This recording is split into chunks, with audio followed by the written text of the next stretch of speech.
Hello, everyone. Welcome to NJBIA's Sales and Marketing Roundtable. We are delighted to be here with you today to continue the conversation we've been having for, I don't know, 6 months now, Rachel.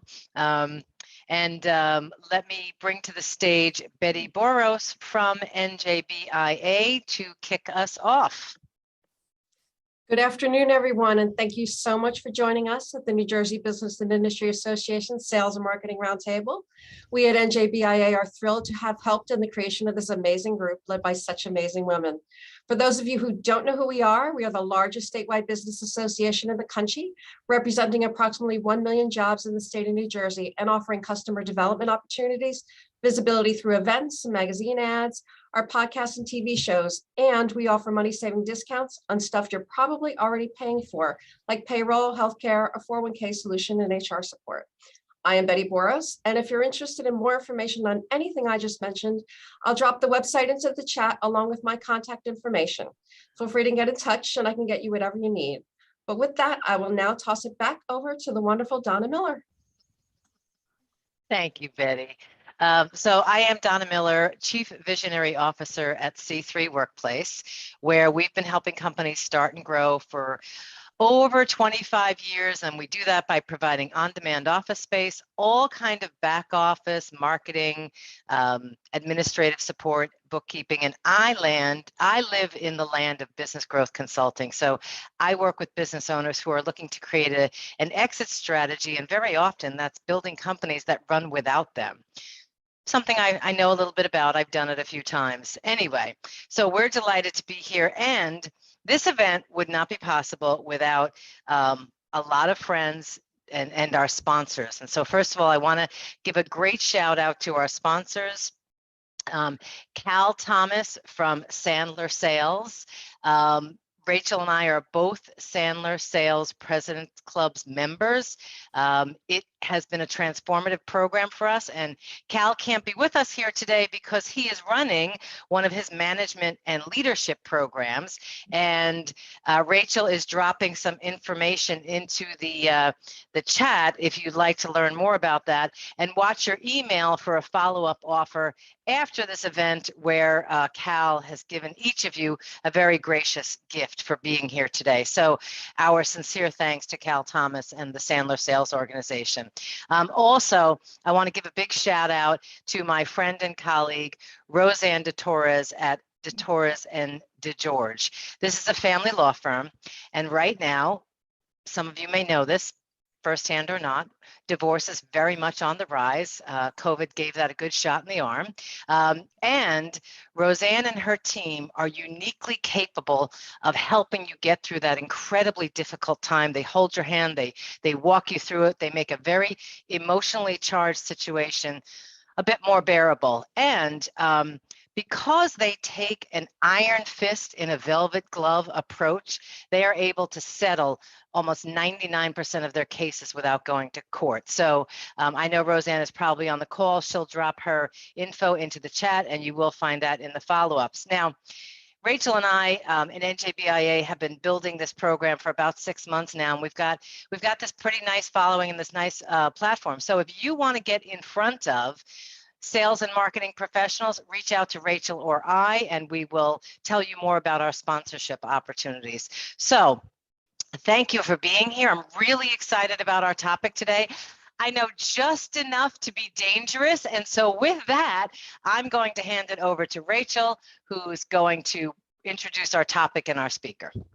Thank you, Donna. I'm so excited to be here, and thank you all of you for joining us in the holiday season. It's right upon us, but we appreciate you coming to learn about AI today. John has a lot of really interesting things to talk about. For those of you who don't know me, my name is Rachel Durkin. My company is Paradigm Marketing and Design. We are a web branding, marketing, and workflow agency. We specialize in working with clients that have a complex sale. So if you're selling a widget, we can probably help you, but it's not our specialty. Where we really specialize is if you have a sales team and your sale requires a conversation to close it, we can help you build a marketing to sales infrastructure that will shorten your sales cycle and increase the number of meetings, quality meetings that your sales team is having. So with that, I want to introduce John today. I have had the pleasure of having John on our Mavens of Marketing podcast. I have listened to his podcast, religiously for quite a while. It's very popular. It has over 7 million listeners or views. You're going to have to correct me on that, John, if I'm wrong, or downloads, but 7 million of something. And that's 7 impressive. million. Yeah, it's just big. It's a lot. It's just a lot. And he is also a partner at Trust Insights, a marketing analytics firm that drives their clients, that makes their clients smarter and more effective. If you haven't listened to John's podcast, I highly recommend you download it. It's one of my favorites, and he's going to have some amazing things to share with us about AI today. So thank you, John, for your time. We appreciate you being here. Thank you. Yeah, glad to be here. Donna, Betty, and of course, Rachel, thanks for having me. Thank you. So with that, we'll let you, today's going to be a presentation format. So I'll probably put my screen off, but be listening intently, and I'll let you take it away, John.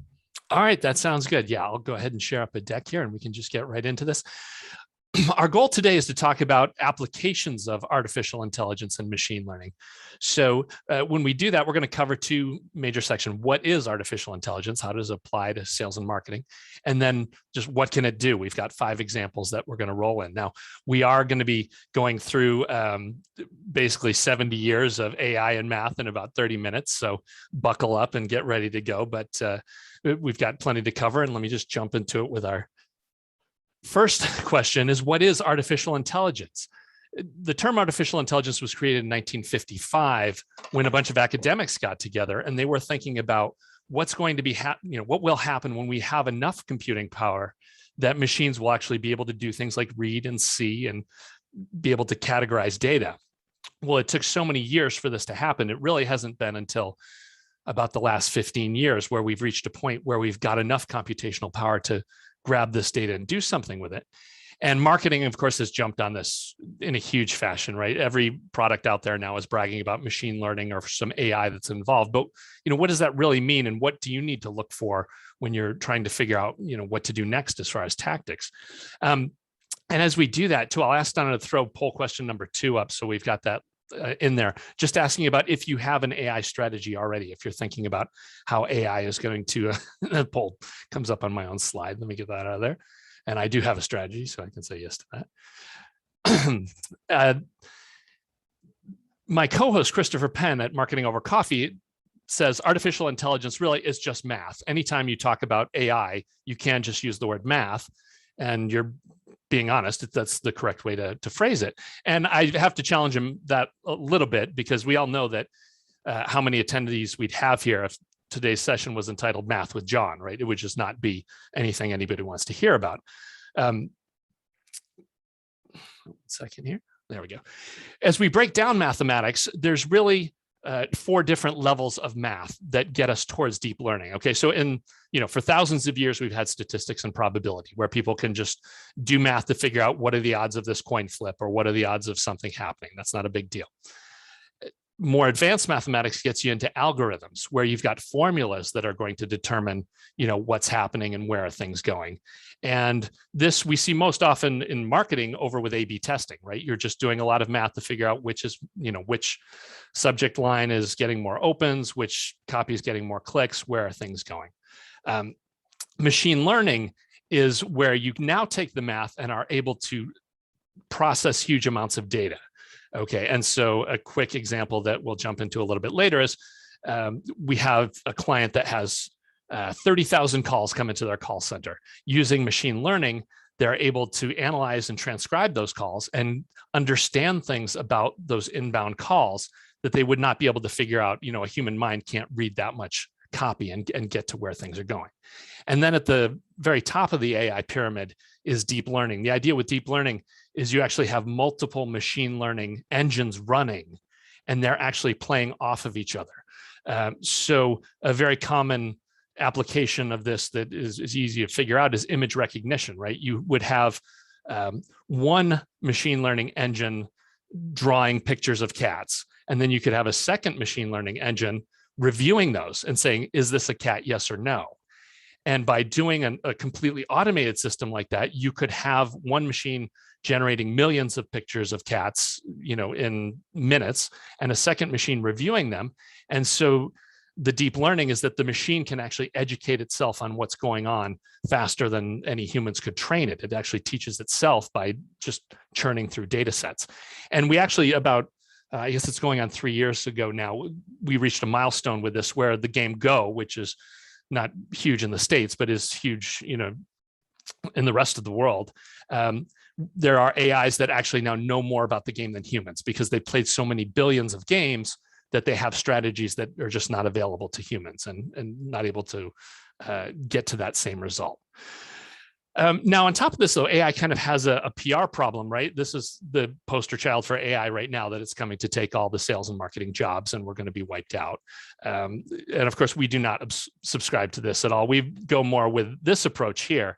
And if you're not old enough to recognize this guy, the story we tell is that, well, back in the 80s, this guy had a Tesla and it had Alexa, before the rest of the world even knew what this stuff was about. And this is the same approach we take with AI, in that you're able to understand and use this machinery to make you a better marketer and a better salesperson. You can go through data and get insights and understand things that you would not be able to get to on your own because there's too much data to dig through. And then it can make you more effective as far as understanding whether it's which prospects are most likely to buy, or which marketing copy is most likely to spread faster and be more popular based on what else is going on in the world. So that's the overall approach. And then as we dig a little bit deeper, so we've mentioned machine learning. One part of that is supervised learning, where you actually tell the machine what to look at, right? As we were talking about our drawing pictures of cats, the supervised learning would be like, okay, here's a ton of images of cats, match these up and find them.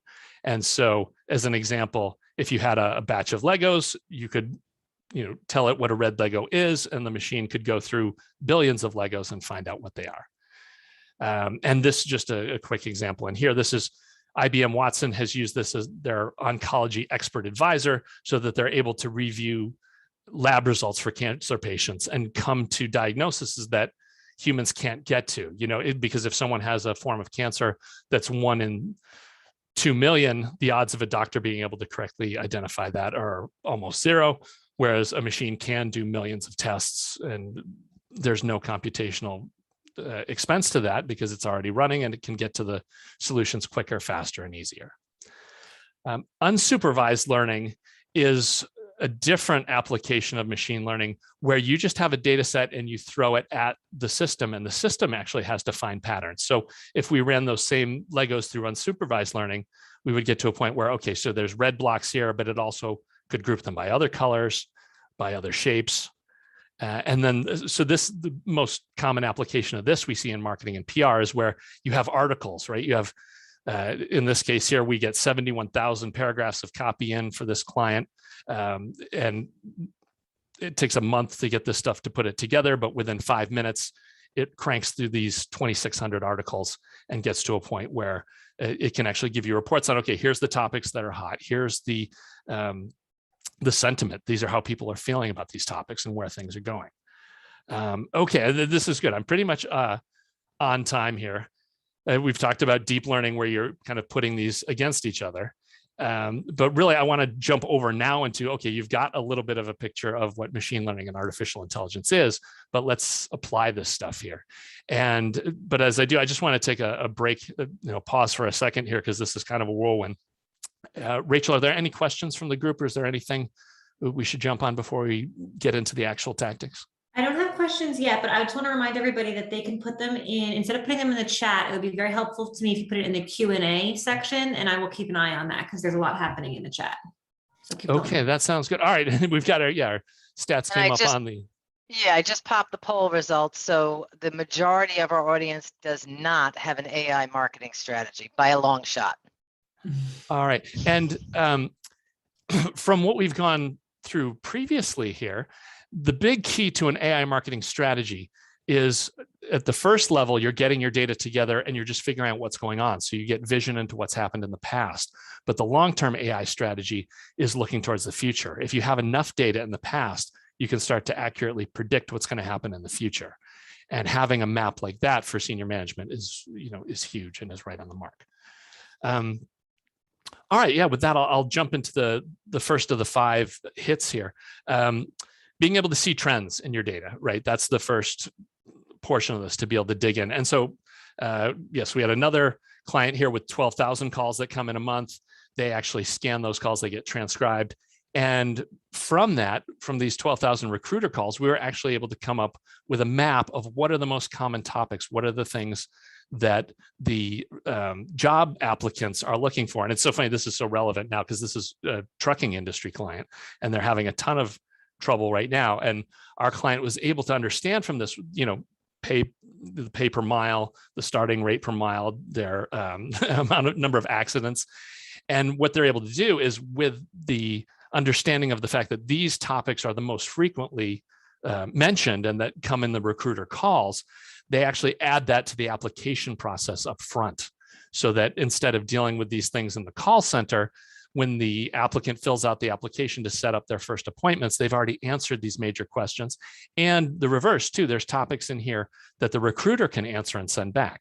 And so the end result of that is, by going through 12,000 calls, every month as they go through, they're able to drive more traffic to the website and answer things, self-service. And the average call time goes down by 2, 3, 4 minutes. And, with a lot of call centers, even chipping a minute off a call is saving hundreds of thousands of dollars over the year. A different angle on that is using similar data. We actually grabbed job postings for trucking prospects. And it's the same thing. We were able to find the topics that everybody else is looking for while they hire. And so our client here was able to make the best possible job pitch, knowing that they're going to be putting out the topics that are searched for most often by job prospects, and again, get an angle and ahead of the rest of their competition, because there's such a street fight for these kinds of prospects right now. The thing to think about for yourself is, if you want to get to this point of being able to organize the data and dig into what's working, you really have to have just your data clean. And this really starts all the way back at the beginning. You just think about it as far as closed deals and source codes. If you have a CRM system, think about when a deal is closed, you do have to have a field where you're, and you start as granular as possible. You have an open text field where you say, hey, tell us where this deal came from exactly. And, it could be virtual session on Tuesday at noon, those types of things. And then once you have enough data in those fields, you also on top of that start to create categories. So you'll know that, okay, we got leads from virtual events, or from the call center, or from job postings. And the key to all this is having your data neat and in order, and having a regular process to review the data, because you can't do any of this analysis if the data is a mess. If there's unrelated terms, or there's a lot of spam, or inactive customers, and rotten contacts haven't been pulled out, that will bias your data. So to be able to categorize and dig through the data, you've got to make sure the data quality is there and everything is in shape. A second application that we use frequently is for finding influencers. In a lot of social media marketing and social media activity, people spend their time just thinking about how many likes does somebody have, or how many comments do they get.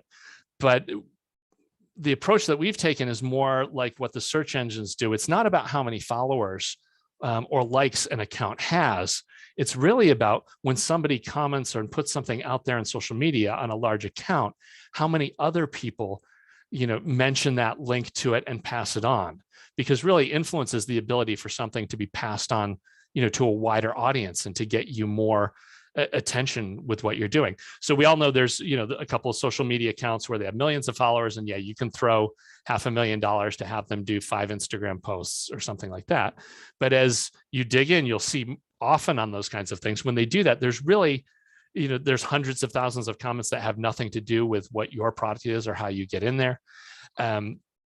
And so the idea is to get a map here. This scattergram is just showing influence. The idea is this was at Dreamforce. You can see the 2 huge social accounts for the company are gigantic, but really when you dig in more, as you get behind it, you get to the data source here of, okay, who are these accounts and who are the most active ones, and which are the ones getting the topics, out in front of the rest of the world and passed along, so that you're actually getting that pull through.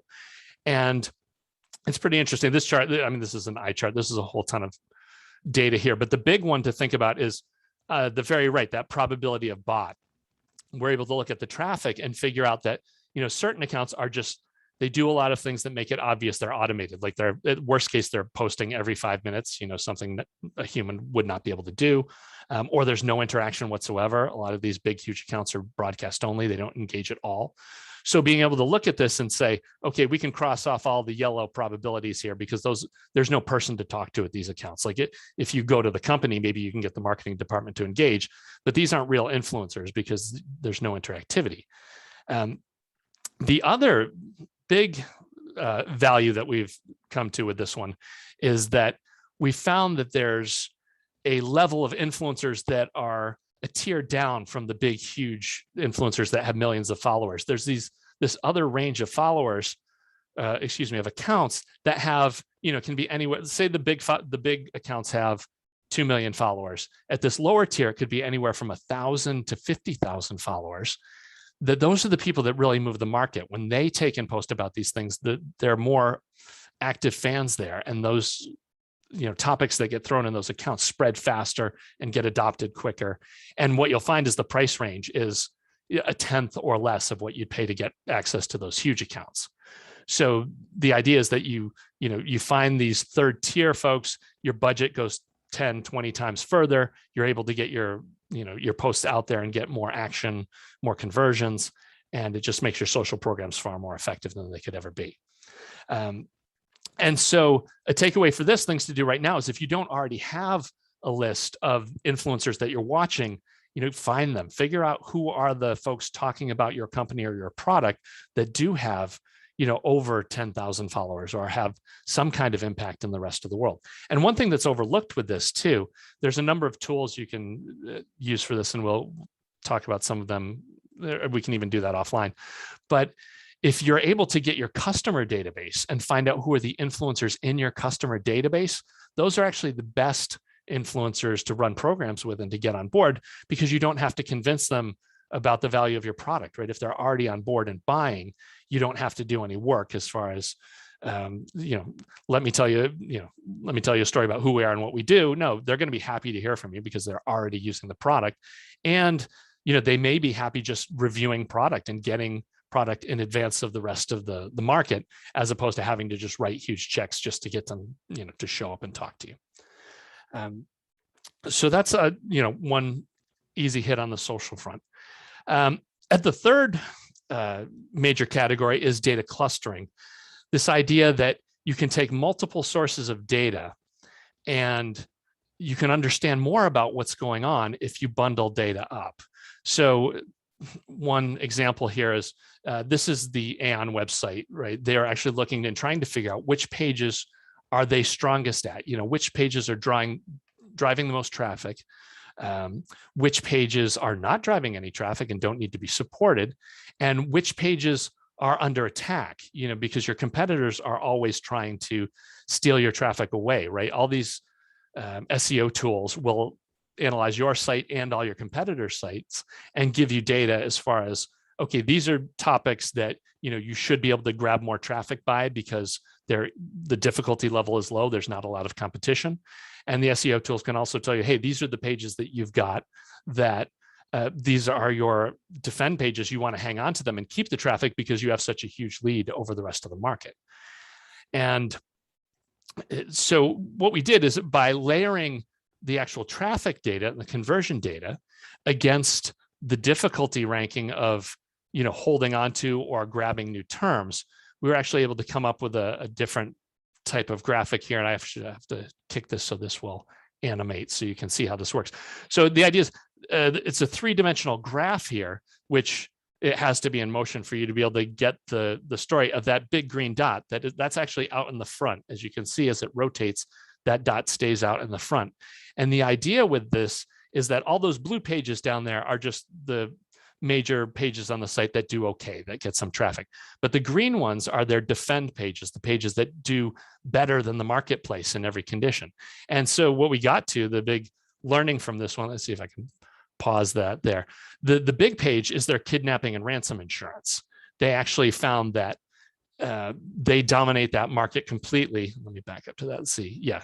So the idea is that their content on kidnapping and ransom insurance is so much better than everything else that's out there that they get an inordinate amount of search traffic inbound, so that they get more conversions, more business, because they've got the right content on up on their website.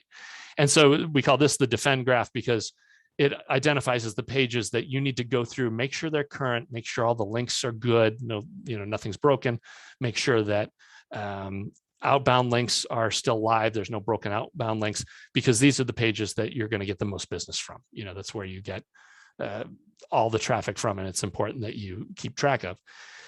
At the other side of that is clustering data for your attack plan for SEO, right? You can also come up with, okay, now we can find out the terms that our competitors get a lot of traffic from, but there's not so much traffic and activity that we can't steal that content away. So the tactic for this is you go look at the pages that your competitors have that are doing really well, you grab that content, you put your own take on it, or in a lot of cases, you just update it. A lot of times it'll be stale. If you just make a new version, you'll be able to get more out of what's going on and understand what's going on. So your content will be fresher, have cleaner links, be more relevant, and find a way to get more traffic to your website. At the other level with this graph, the idea here is that you can actually bundle up these keywords by their difficulty. So at the very far left side, you'll see there's a whole bunch of life insurance phrases there. And these are bundled so that the clustering has shown us that these types of terms tend to come up. These are all things that prospects search for when they're looking for one or two types of product. These are the 5 or 6, or even up to 10 phrases that they use to search for that. So the idea is that instead of optimizing just for one key or one phrase, you actually create content for 10 or 15 phrases. So you have a bunch of keywords and a bunch of phrases, but they're all related. So that what you'll ultimately see now is when you bundle these up like this, you'll get an exponential lift in the amount of traffic you get, because you're targeting a basket of terms, you're getting related traffic. If anybody's searching for any one of those 10 things, your content will pull and drive more traffic from those topics and give you the opportunity to rise above and successfully attack.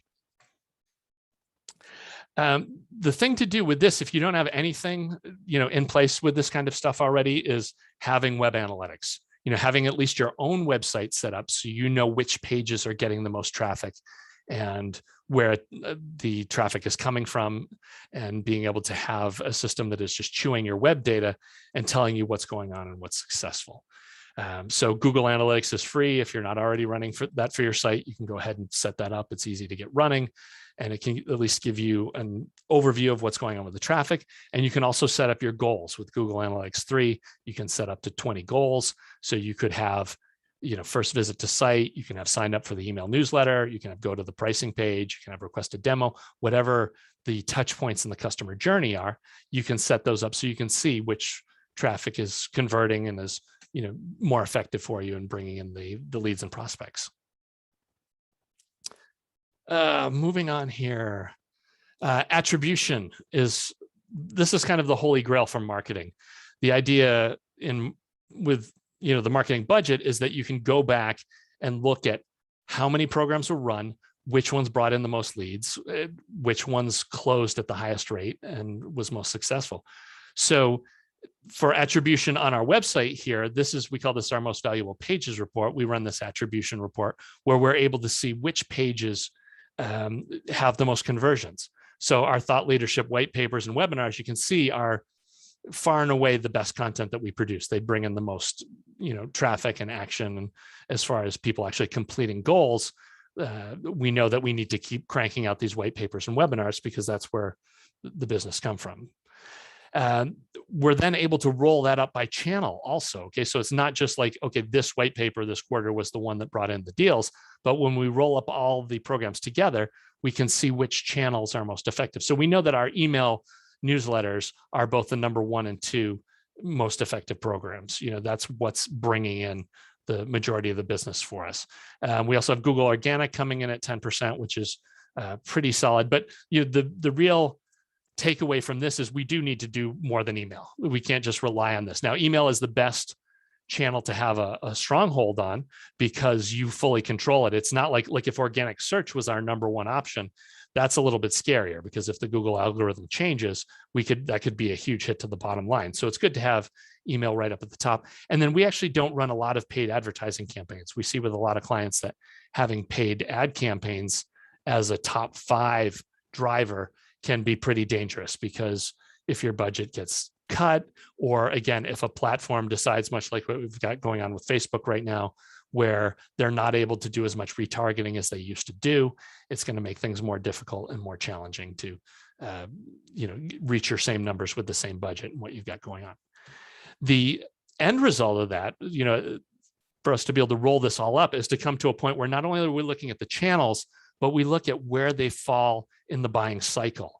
So this map here actually shows, everything over at the left side, at the top, those are the early campaigns, and you've got that engagement line in the middle. That's when prospects actually engage with the sales team. So you can see that there's certain types of programs like Facebook and LinkedIn and SharpSpring. Those are the programs that tend to get people talking to sales reps. And then you'll see over at the conversions, the third line on the right, that's when actually deals close and get live. And you can see email actually drives a ton of our business after the sale. A huge, 17%, over 600, over 570 leads there coming in and converting based on email after the initial sale. So being able to get this picture of all your marketing programs, where they're falling in the customer journey, is just, it gives you the ability to plan for future campaigns. And the other one that doesn't show up in here is the programs that are not on the chart, right? You may have hundreds of programs going. You'll probably have 50 or 60 that don't show up, that are not converting, just not doing anything. And so you can grab all that marketing budget back, throw it back into other programs that are working, so you can put your resources, to bear on the programs that are driving the most business and moving things forward for you. All right, we're doing pretty well here. We talked about extreme granularity and categorizing down at this point here. It's the same thing that we talked about with categorizing text and other fields. You really want to make sure that you have all the detail there. The mistake that a lot of organizations make is they go with bulleted lists or radio buttons to try and categorize things, but that can cause a lot of problems further on down the line. Like a good example is if you had a paid social ad driving traffic to a webinar. Well, if you don't have that full path, a lot of attribution models will just do the last touch. So if you had a paid Facebook ad driving traffic to a webinar and the deal closed, most models would just say, oh, that came from the webinar. But really, you got the person into the webinar from the Facebook paid ad campaign. So you do have to figure out how you want to attribute, the credit for that deal. And so this kind of gets beyond where we're going today, but there's a number of mathematical models and different ways to do this. And you can get wrapped up in all the math. And this is where machine learning solves the problem for us. Instead of coming up with models saying, okay, there's going to be 5 touches and each are going to get 20%. We're going to have a spreadsheet that churns it out. We just throw it all into the machine learning engine. And the machine learning engine chews it all up and says, okay, these are the ones we know the probability of them affecting the outcome is positive. These are the ones that have no impact. And as long as you have all the granularity of all the touches, the artificial intelligence can chew through that and get you to the proper solution. Lastly is predictive, that we mentioned in the beginning about how this needs to be your ultimate strategy. So many organizations, if they have enough machine learning and insights into what's happened in the past, they can accurately predict what's going on in the future. And so, a classic example of this is when Alexa tells me that, this TV on my wish list is now 40% off today. Do I want to buy one? Well, yeah, I had no awareness of that. And I actually go ahead and make a purchase. And Amazon gets to a point where they actually know that, hey, if we do this, we can guarantee that we're going to get this much business, that it's going to run for us. And so as an example here, we have a lot of clients that we run these for, but of course, nobody wants to share any of this data. And so a couple of years ago, we came up with the cheese report. This is the idea that we look at the cheese market, all the topics that are hot, and we actually can come up with this predictive map of which cheeses are popular on which weeks. And so this deck, I should have updated this because this is a summer shot here. And so you can see that mozzarella dominates through June and July. Everybody's using mozzarella for their caprese salads. And for this actual run here, halloumi has dropped off, because we normally see in the spring that halloumi is very popular because it's a grillable cheese. As people are looking for summer recipes, it peaks. And then to give you in fact, we can share the link later. We're peaking the holiday season now, so cheddar is on fire. Monterey Jack will be trending up as we near New Year's and the Super Bowl, and we are in the kind of the real standard classic cheeses right now for the holidays. And so the idea with that is, if you are in the food industry, you better have had all your cheddar and Monterey Jack articles, videos, content all ready to go by last week of this month, because people are going to be searching for that content next week. And so you can get a real lift to all your content marketing strategies if you know who's going to be searching for what when. You can adjust that. And so in this case here, we actually have, for that insurance client, a full calendar for them of like, okay, here's all the stuff that's 4 weeks out. So here's the articles and videos you need to be making. Here's the stuff, 3 weeks out. So now you're basically, that stuff needs to be done. If it's not done, it needs to become high priority. And then you've got the publishing week. And then the week after, you're actually promoting. So on that week, when the most searches are out there, that's when you're sharing the most on social, and doing your best to get that content in front of as many people as you can, so that you generate paid and organic traffic on top of that. And yeah, the idea with even if you don't have this kind of data and machine learning stuff, you can, just based on what you know of seasonality, put together a content calendar based on when things are hot, and then depending on the buyer cycle, move back 3 months or 3 weeks or whatever is appropriate for your industry, and have your content calendar match the seasonal cycle, rather than just, we see so many organizations that just kind of get a pile of keywords and just start writing articles. By prioritizing stuff, you can get a huge lift into your overall results. And that's, kind of the crazy roller coaster. We did all right, again, 70 years of AI and about 5 million years of machine learning in 30 minutes there. But we'll transition back now too. If there are questions that have come in and stuff that people want to talk about, I'm happy to answer any questions out there. I wonder if anybody else's head feels like scrambled eggs right now. That was a lot of information, but that was great. Thank you, John. It gives us a good understanding of what can be accomplished. So we have a question here from an anonymous attendee that says, which specific SEO tools tend to be the best for small businesses or not-for-profits, and how much do they tend to run in terms of cost, and how difficult are they to use for the layman? So that was 3 questions in one. Yeah, there's a bunch of different providers out there. Disclaimer, we work with all of them, and have sponsorship deals, and we get paid by some of them.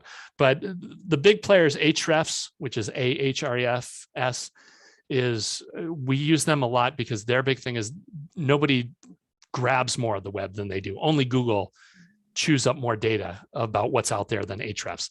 SEMrush is good. SpyFu is another one that's popular, and they all kind of have their own areas of specialty. Like SpyFu is great at analyzing competitors. There's some things we like over there. As I said, Ahrefs is great because they have tons of data and you can export whatever you want, and so that makes it easier to run with. SEMrush has a lot of, if you have never done anything in this space, they have some canned reports that you can just click and run, and you at least can figure out what's going on and get working quickly. The price rates are kind of all over the place for them. The big thing, though, that's great is that most small businesses can get running with them because a lot of the price structures are based on how much scanning you have to have them do. So if you have a web page of 10 million pages, you're going to pay a certain price rate because you're doing 1 million indexes and scans every day. Whereas if you're a small business and you only have 40 pages, you're not going to have any of those expenses. There'll be a small monthly rate that you'll go ahead and pay and be able to jump on board with that. That's great. Thank you. And we have another question here that says, how can AI offer consistency to my customers? And what I think they mean by that is, can you give us like an example of how we can apply AI to help with efficiency or customer quality? Yeah, sure. The big one is, for example, we run a quarterly survey and we get in tons of data, and just by throwing it into the machine learning algorithm, it comes back with, okay, here's the 10 most popular things. And then we just add those to our FAQ pages. And so instead of having to answer questions or take calls or chats, we know that, hey, odds are these are the 3 biggest questions you have, and we can throw that right out there. Another one is with sentiment is a fantastic way to, just get an overall feel of like, okay, here's our 4 products. If we rate these, which ones are making people angry and which ones are they happiest with? And that really kind of gives you an idea. And where you go from there can be all over the place, right? You may pull the plug on something, or you may say, hey, we need to fix this and get it where it needs to be. But being able to understand sentiment is a lot better than, it's one thing to come into the meeting and say, okay, here were 25 angry tweets we've got. But if you can go in there and say, okay, we got these 25 angry tweets, but that's only 0.25 of the overall traffic. And 30% of it are actually happy that we're using what they're using. So sentiment analysis is huge. And then a lot of software companies can use it for bug reports and for feature analysis, being able to grab everybody who complained about a specific problem and be able to pull that list. And then when it's fixed, being able to email them back and say, hey, we know you've been angry about this for 6 months. We finally fixed it. Go download the patch. So yeah, there's a bunch of ways to go. And it all comes back to the same theme of just being able to churn through more data than is humanly possible, to be able to analyze all the data and see where you need to go. Yeah, that's a really good point. And this is kind of a question or a discussion point for me that I think that you and I talked about last time that I think is really important. And you touched upon it, but there's so much different. And there is a question about Google Analytics, and I'll ask that in a second, but there's so many different ways and free tools to get data, whether it's through a Facebook post or, a boosted post or a LinkedIn ad or Google Analytics or whatever it might be. You can pay for the data, you can pay for advertising to drive data. But to me, and I think to you, the most quality data is that you collect through the CRM that you build over time. Would you agree with that? And you touched really briefly on like how to apply what touches are the most impactful, but I feel it's really important to drive home, especially to small businesses, the importance of a good CRM system to start capturing and building the data properly. It's garbage in, garbage out, to then use the data to make decisions. And I wonder if you want to just comment on that. Yeah, absolutely. And this is a really important point with everything that's going on with it. We kind of call it the privacy wars, right? There's so much going on where Apple has cut off a bunch of the data that other networks were using to target ads. And we've even seen now Facebook too, talking about trying to steal away some of the in-app payment stuff from. It's really just the big companies fighting with each other, and it's messy. Right. And we're caught in the crossfire, right? That's collateral damage to us. We have to be able to have your own data store that you can depend on. And so yes, CRM is right at the heart of that, right? If you have all your own contact information, you don't have to rely on these other channels and pray that they don't go away. And so your email list that's gold to your company. That's everything that's there. And then, yeah, there was a third one that I wanted to jump back on that. Your own analytics. Yeah. Having your own understanding of who's coming to your site, what pages do they get, where resources are they pulling down. That's all data that you can count on and trust. And it's just better than anything you're going to get through other tools or networks. And, we have to unfortunately face the truth that all of these other networks that we're paying money to get traffic, it's in their best interest to come up with the most generous model to show you the most clicks and the most engagement. And unless you know whether or not you can see that down at the conversion level, you can kind of get fooled into thinking which channels are working best for you. It can always be manipulated a little bit. There's always a spin. So that leads into a couple other, sorry, Donna. Let me just jump in 1 second because, so I love the idea of, obviously your CRM is really important. I think probably everyone here knows that. And I think building your CRM data is a long game. I think most of what we're talking about here is a long game. And sometimes when you're a smaller company, you kind of have to do it as you go. It's a little less automated and a little more manual. I mean, you make it as automated as you can, but there is some manual adjustments. What I really liked that you were talking about, and I just want to come back to it, is when you were talking about, I think it was attribution, you were talking about what connected during what point in the sales cycle. And you had a great graph there. And I was wondering if that's a tool, and it made me think to myself, I need to modify my CRM to be capturing what's working at what point in the sales cycle. So I think that's really key. I mean, talk about lift. So was that a tool, or talk to us a little bit more about that, the right communication at the right point in the sales cycle? Yeah, that you kind of hit the magic of that thing. And so what that is that's Google Analytics data. And then we actually wow. export that all. Well, the thing is we export it and we run it through our machine learning proprietary software. And so our clients get that monthly or quarterly where they can see what's going on.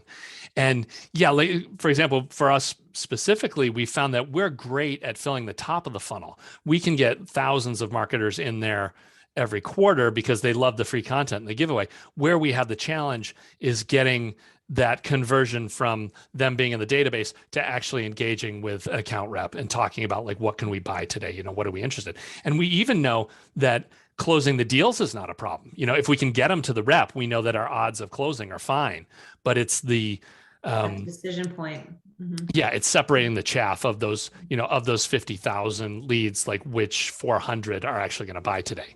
Mm-hmm. And so, yeah, to be able to go every quarter and say, hey, these 6 marketing programs we need to amp up or clone because this is where we need to get more through the funnel, can be really important and change the way you're kind of working. I mean, you always want more at the top, but you reach this point where there's too much at the top and you can't grind through them all fast enough. Right, right. I hear a focus group coming in your future, John, right? Attribution 101. Well, now you also mentioned, that. you mentioned that it comes out of Google Analytics and then you put it into your proprietary software. Assuming that, you know, I'm not going to have access to your proprietary software, is there something more widely available? Is it just a matter of the awareness and beginning that process of tracking? Because I've felt frustrated over the years. Rachel and I have had this conversation. You know, we're doing all these different things, but up until this point, and you know, maybe the last year or two, you're not entirely sure what the tipping point is. And so you're afraid to cut anything out because you know it takes, I don't know, 7 to 11 touch points. It's probably more now. So is it just the manual tracking for those of us that are smaller businesses? Yeah, and that's such a huge question. I could talk for like hours about that because there is. So let me add an add-on to that question, and I think it's going to make this easier. At what point, as a small business is a relative term, right? At what, you know, I have a client that's not got 100 employees that would qualify themselves as a small business, and they should certainly be doing something like this. So at what point too do you bring in a data scientist? That like, so where's the tipping point? So what do you do yourself? And when do you bring in the experts and where it will have a return on investment? And let's roll in the question that's in the Q&A because I think it's very related. Well, wait, let him answer this first because this is a whole different topic I could go on a tangent about, Donna. So Don, poor John, we'll let you talk now. It's like a whole bunch of women in the room and we're just. I've got my notes here. I don't want to miss any of the tags. So to do it yourself, one thing is, this graph is actually based on goals. So you can do the same thing with goals. You want to have, you know, signed up for newsletter, talk to rep, close deal. You at least want those 3 things, and you need a source code for each of them. So it's like, okay, so if they signed up for the newsletter, where did they come from? And when the sales rep's talking to them for the first time, hey, how'd you hear about us? And then when the deal closes, that's when you verify and you go back and you actually ask the customer again. But see, this is where it gets crazy with human behavior because you'll go back to the customer and they won't remember the previous 6. They'll only remember the last 2. And so you can end up kind of screwing things up. And so that's why it's good to check every checkpoint. And the big thing is just look for the 3 winners at each of the goals. And so like for us, it's okay, trade shows, email, and speaking engagements. Like we just know those are the 3. And so when we're looking at more programs, well, let's just do a different kind of speaking engagement. Let's just do a new email thing. And then you reach a point though where the data gets to be too much. And the point of bringing in a data scientist, we see that usually it's weird. It's for a lot of organizations, it's around the 5 or 10 million mark, or maybe 10 to 20 million. But the crazy thing that we see with that is, okay, so they get to that point, they hire a data scientist and they find out that, well, if the data scientist spends all their time working on the factory floor, optimizing that, we actually get a higher return than the marketing programs being tweaked. So then you hire a data scientist, and then as the marketing CMO, you're like, oh yeah, no, I only get like 2 hours a month with this guy to like work on things. So it can be difficult. And then of course, this is just like shameless plug for Trust Insights. We are data science as a service. You know, you can come in, hire us, we can get you these kinds of reports and do these kinds of things for, you know, you'd be paying $250,000 for a data scientist fully loaded that has 5 years marketing experience, where for 20 grand a quarter, we can give you a whole bunch of reports and, give you insight and stuff that's actionable tomorrow. Like you don't have to wait for somebody to come in and spend 6 months building models. Like we can just turn this on and in 30 days, you know where you're at. So you have to, but I imagine that you have to have some data for you to come in and analyze, right? So, but if you have analytics set up and you've been doing some social ads and you have a basic CRM integration, is that enough or do you need more? Yeah. And this is where you get to see behind the curtain a little bit in that, yeah, I mean, everybody wants to talk about predictive, right? Everybody wants the crystal ball to just be able to go get 20% new business, next year without doing anything. And then there's another portion that's like, okay, well, we want the attribution. We want to see where it all came from and what it's all about.